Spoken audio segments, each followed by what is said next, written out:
Here with Sue Ann Levy, famous columnist from Toronto.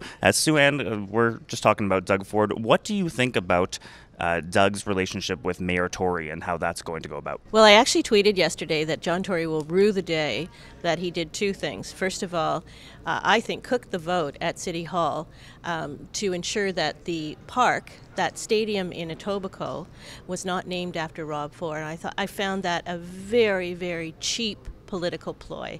I was really upset with the way council handled that.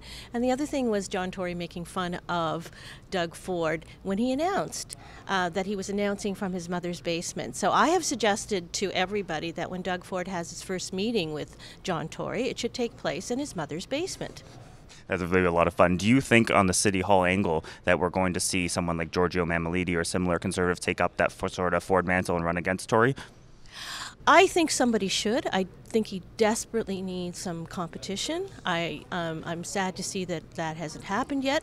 And I like John Tory as a man, as a human being, but I truly think that he's made some very, very bad decisions in Toronto.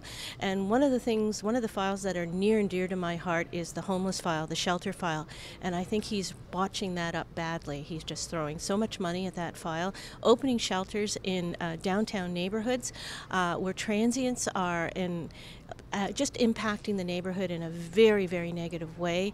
The lawlessness has increased, and I think there's a direct impact on the city in terms of the shootings. I think that the fact that they're not dealing with the lawlessness around homeless shelters has suggested to the criminals that they can run the asylum.